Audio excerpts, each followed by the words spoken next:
Dictation start now. One of our state, which in comparison to others is more prosperous, is Punjab, where there is hardly any big plant, but there are plenty of small industries. Some states which are full of big plants are low down in the scale of per capita income in spite of the development of industry, because agriculture is not developing. So I beg of you to think a great deal more about developing agriculture, and as a part of the program of and reform, that program must be completed after 60 years of independence. Our program of land reform has not been fully implemented for various reasons and because of various pressures. This must be borne in mind. I hope you all realize that this business of planning of development is not a thing for each state to do by itself or for the center alone. It is an activity in which there has to be the fullest cooperation between the center and the states, and between the states, because real development cannot ultimately take place in one corner of India while the other is neglected. There is sometimes an unfortunate rivalry between states over something or the other. Healthy competition is good, but this rivalry is not a good thing, and you must look upon this whole planning and developmental process as one complete whole for India, with the states and the center cooperation all the time. In the last 12 or 13 years, we have gathered much experience in planning through success and failures. I think that on the whole we plan well. I think also that on the whole we do not implement well. It is not good to have a theoretical plan and not implement it fully. Planned development is a complicated matter which takes you right down to the lowest rungs of the administrative ladder. To some extent, I have a feeling that these rungs of administrative ladder are not functioning as they ought to. We have some very good administrator, but it is not a good man by himself who can do much. The whole tone of the administration has to be improved. Right down is to the revenue official and other officials. Sometimes there is a conflict between one department and another.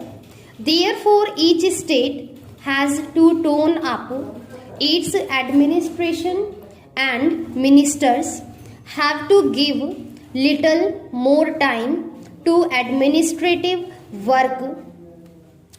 One of the things we have learnt from planning these last few years, and this has been stressed in the third plan report, is the need for perspective planning.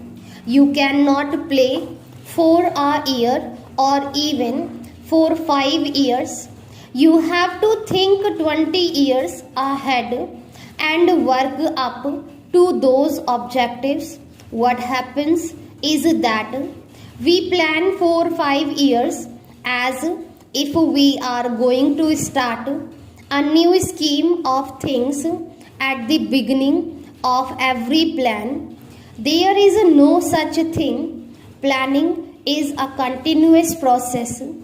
If you have got to do something in the fourth plan, you have to begin here And now, not of course spending large sums of money, but still laying the foundations for it, so that when the time for the fourth plan comes, it assured of a good start. We lost much time in the initial stages on any project. This is totally unnecessary. Therefore, I think in your agenda there is provision for the preparation of the fourth plan. Those arrangements must proceed now in the middle of the third plan. In the notes supplied to me, I remember to have read a statement that we are now in the middle of the 55 years of planning. Since independence, 55 years is an adequate time, and therefore half of this period is a good time to make an appraisal of the situation. I would beg of you to remember that although what you have already done is important, it is not very important by itself. An odd factory or factories are something else. You put up, you have to go to the roots of the economic problem. The roots lie in agriculture and the enormous material in the form of 950 million or more people. The other most important things is training the people apart from top level scientists, technicians, engineers, etc. And we are getting more and more of them. Now, general training for the masses engaged in agriculture is necessary. That leads you to mass education. Education has no doubt increased. Unfortunately, I have heard that in some states the emergency has led to a slowing down in the rate of expansion of education. That I think is tragic. I do not wish to use milder terms because the whole progress of India depends on the educational apparatus from the bottom to the top. These are some of the things I should like you to bear in mind. We can't neglect education in case, because with that rests the future of the Indian people.